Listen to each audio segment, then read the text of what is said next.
आज के हमारे वीडियो का टॉपिक है रूपक अलंकार। रूपक अलंकार अर्थालंकार के अंतर्गत आता है। अर्थालंकार समझने के लिए मैंने आपको पहले वीडियो में बताया था कि इसमें उपमेय और उपमान इन दो चीज़ों का महत्व होता है, इन दो चीज़ों के बारे में ध्यान रखा जाता है। तो इसी के तहत आज हम देखते हैं रूपक अलंकार।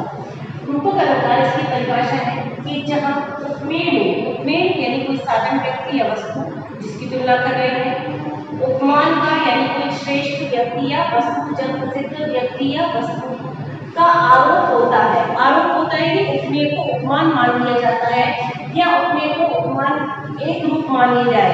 ऐसा मान लिया जाए कि उपमेय और उपमान अलग अलग नहीं है, दोनों में इतनी ज्यादा समानता हो, रूप गुण आकृति भेद आदि इन सभी के आधार पर दोनों में इतनी समानता हो कि उपमेय को उपमान मान लिया जाए, उपमेय उपमान से भिन्न न बताया जाए, दोनों को एक जैसा मान लिया जाए, वहां पर रूपक अलंकार होता है।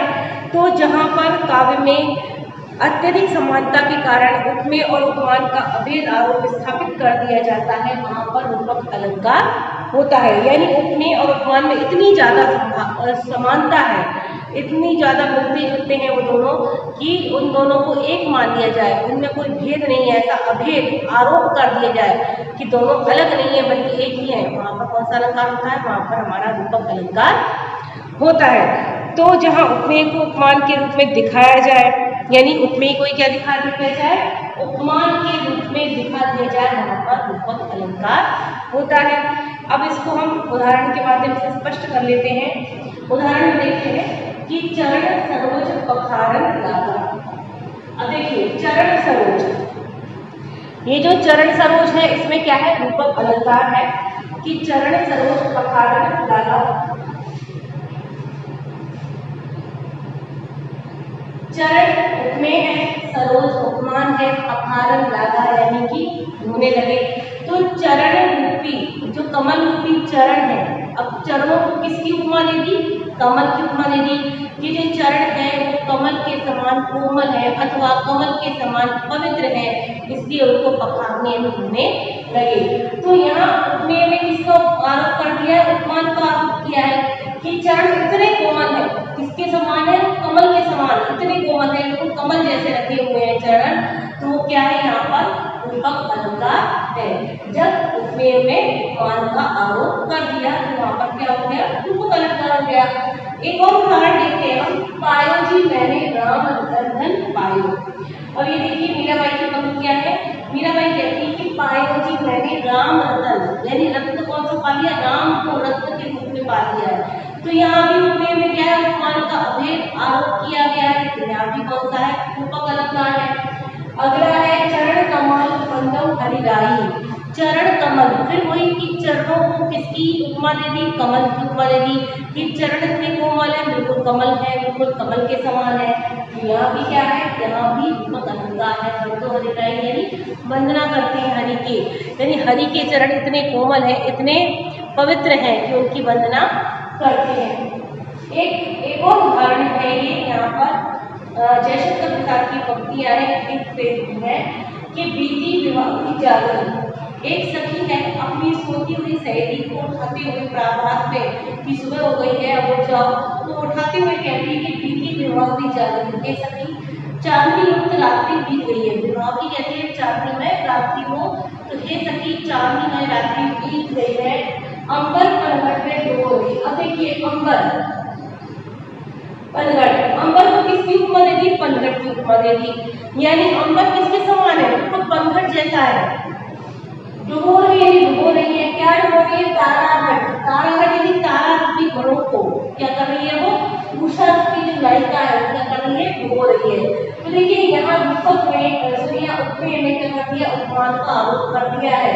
अंबर को पनघट बता दिया है, तारों को घड़े बता दिया है, और उषा यानी सूरज को क्या बता दिया है? एक चतुर स्त्री के रूप से बता दिया गया है कि वो दोनों बिल्कुल समान है, अलग नहीं है। जिस प्रकार आसमान पनघट के रूप में दिखाई दे रहा है, तारे वहां पर डूबते हुए घड़ी के रूप में दिखाई दे रहे हैं, और जो भोर हो रही है, प्रभात हो रहा है, वो एक चतुर स्त्री के रूप में दिखाई दे रहा है। तो यहाँ उपमेय में क्या किया है? उपमान का अभेद, कोई भेद नहीं है, बिल्कुल एक है। अंबर और पनघट एक है, तारे और घड़े एक है, इनमें कोई अंतर नहीं है।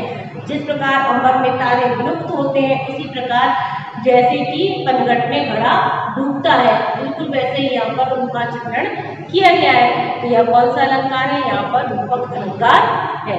आगे हम देखते हैं रूपक अलंकार के भेद। रूपक अलंकार 3 प्रकार का होता है।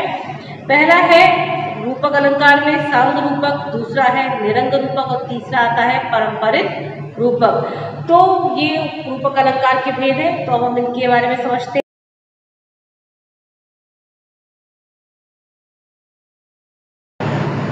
तो ये देखिए रूपक अलंकार के 3 भेद होते हैं, सांग रूपक, निरंग रूपक और पारंपरिक रूपक।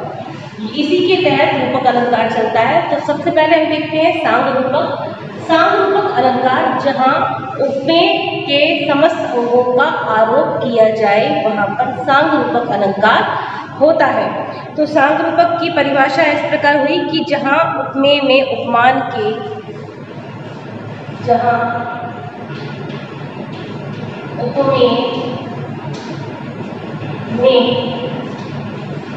उपमान के समस्त अंगों का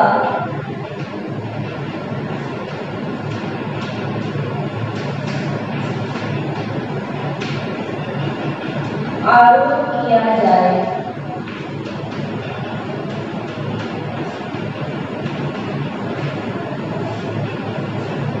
वहाँ सांग रूपक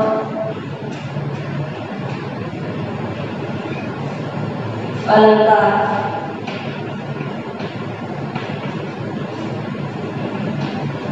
होता है।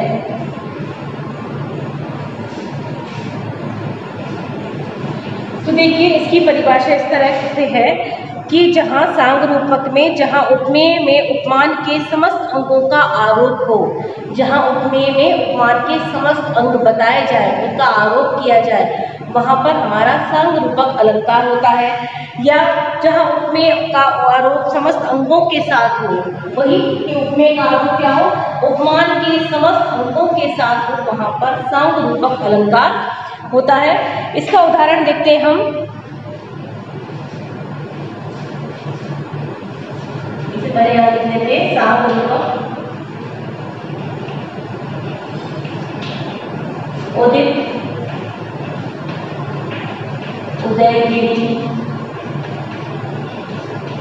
मंच पर,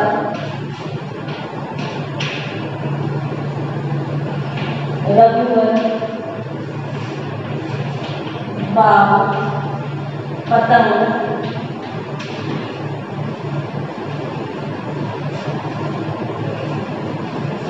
विकसित, संत, सरोज, वन, हर्षे, लोचन, भ्रम। देखिए एक ये उदाहरण है सांग रूपक का कि उदयगिरी मंच पर, रघुवर बाल पतंग, विकसे संत, सरोज वन, हर्षे लोचन भ्रम। ये यहाँ पर दिया है। तो देखिए इसमें उपमेय में उपमान के समस्त अंगों का आरोप कैसे है कि इसका वर्णन इस प्रकार से है कि जनक सभा में रखे गए धनुष का वर्णन किया है यहाँ पर, जिसे तोड़ने के लिए श्री राम मंच पर चढ़ गए। कवि ने यहाँ पर सांग रूपक का निरूपण किया है। तो ये किस तरह से है? यदि हम इसे उपमेय उपमान के तहत देखें तो यहाँ देखिए ये उपमेय और उपमान, यदि हम इसके अंतर्गत देखें, इन दोनों के तहत इसका भेद करने की कोशिश करें तो उपमेय में मंच, रघुवर, संत और लोचन, ये उपमेय। उपमान क्या है यहाँ पर? उपमान है यहाँ पर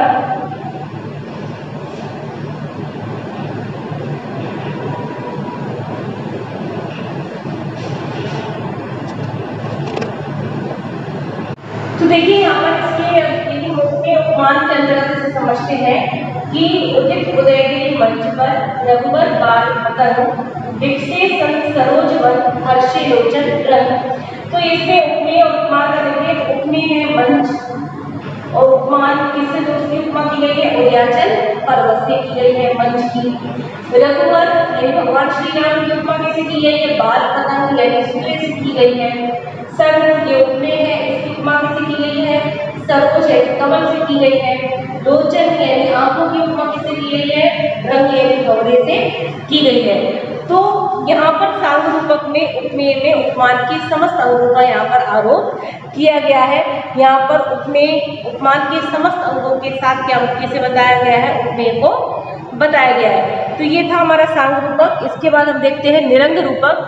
निरंग रूपक के अंतर्गत उपमेय में उपमान के सभी अंग न लेकर बल्कि किसी एक अंग का ही उसमें उल्लेख किया जाता है, किसी एक अंग का आरोप किया जाता है, वहां पर निरंग रूपक अलंकार होता है। तो निरंग में केवल उपमेय उपमान का अभेद रहता है।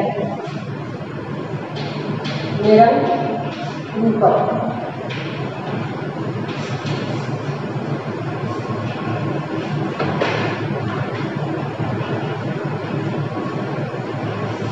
तो उपमेय में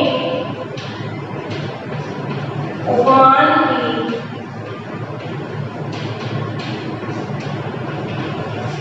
समस्त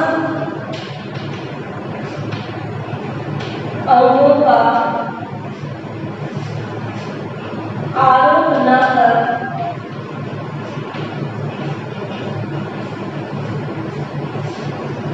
किसी एक अंग का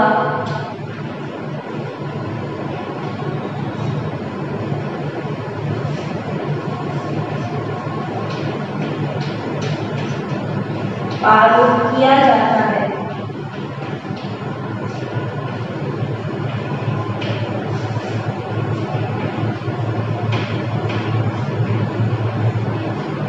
वहाँ निरंग रूपक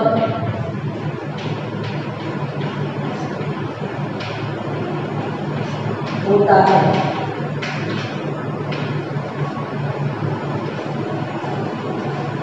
अब देखिए, उपमेय में उपमान के समस्त अंगों का आरोप न करते हुए किसी एक अंग का आरोप किया जाए, वहां पर निरंग रूपक अलंकार होता है। जैसे यदि हम इसके उदाहरण देखें,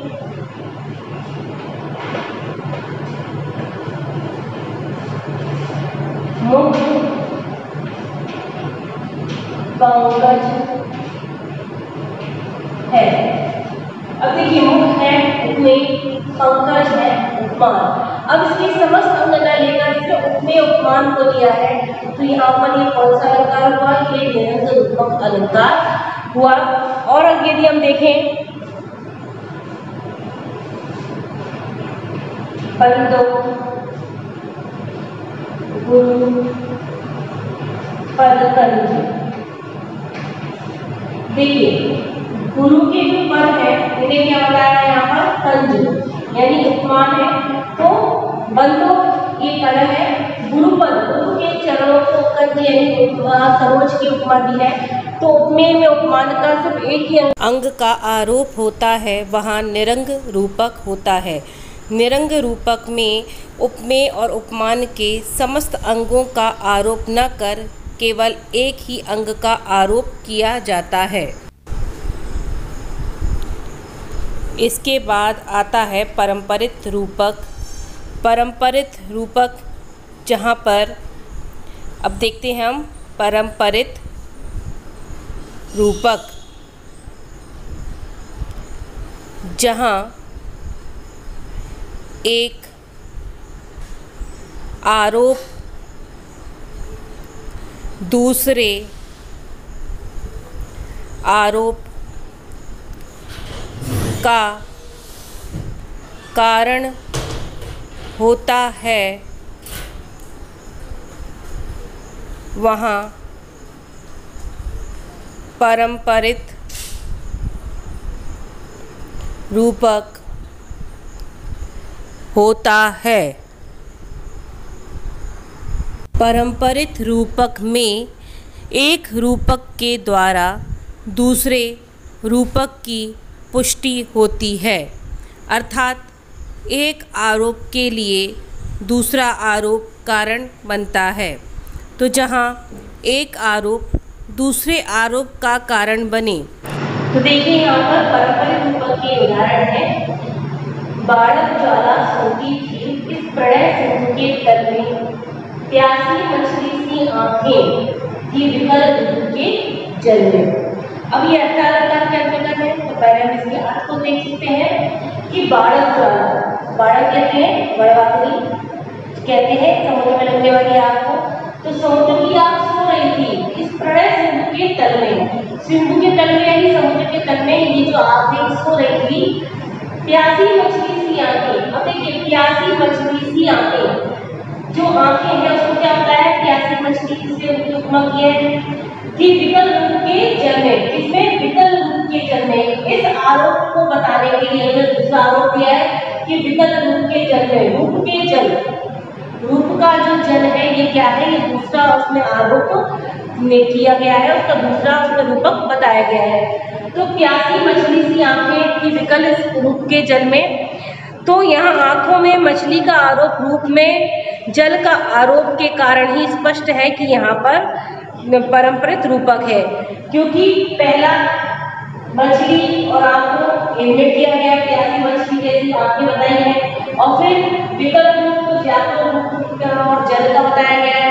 तो यहाँ पर ये जो है ये परंपरित रूपक के अंतर्गत आता है कि एक रूपक की जहाँ एक आरोप दूसरे आरोप का कारण होता है, यानी प्यासी मछली का कारण कौन है, रूप का जो जल है, प्यासी मछली की आंखों का कारण रूप का जो जल है वो बताया गया है। तो यह एक का आरोप दूसरे आरोप का कारण है, इसलिए यहाँ पर क्या है, इसलिए यहाँ पर परंपरित रूपक है। एक और उदाहरण से स्पष्ट कर लेते हैं कि उद्योग ब्रज नभ आई यह हरिमुख मधुर मयम। अब देखिए यहाँ पर ब्रज नभ, ब्रज को क्या बताया है, नभ बताया है, ब्रज को नभ बताया, उदित हुआ, ब्रज नभ यानी ब्रज रूपी जो आकाश है उदित हो गया, किसके आने से, हरिमुख मधुर मयम। हरिमुख यानी श्री कृष्ण के मुख को क्या बताया, मधुर मयम के मधुर चंद्रमा की भांति बताया है। तो ब्रज को नभ बताया है, यहाँ पर ब्रज में नभ की क्या किया है, आरोप किया है, ब्रज को नभ बताने के दौरान यहाँ पर ब्रज में नभ का आरोप किया है। और इस आरोप की पुष्टि के लिए इन्होंने यहाँ पर दूसरा आरोप किया है कि हरिमुख श्री कृष्ण के मुख में इसका आरोप किया है, मयंक का आरोप यानी चंद्रमा का आरोप यहाँ पर किया है। तो जहाँ एक आरोप दूसरे आरोप की पुष्टि करता है या एक आरोप दूसरे आरोप का कारण बनता है, वहाँ पर परंपरित रूपक अलंकार होता है। सबसे शुरू में जब मैंने रूपक अलंकार के आपको उदाहरण दिए तो उसमें एक और बताया था उदाहरण की बीती विभावती जागरी अंबर पनघट में डुबो रही तारा उषा डाली। तो ये जो लाइन है अंबर पनघट में डुबो रही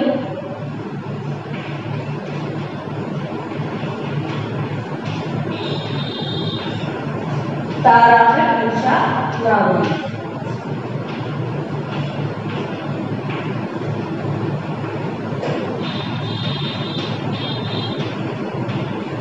अब देखिए अंबर में पनघट का आरोप किया है, तो अंबर में पनघट का जो आरोप किया है, तारों में किसका आरोप किया है, घड़े का आरोप किया है।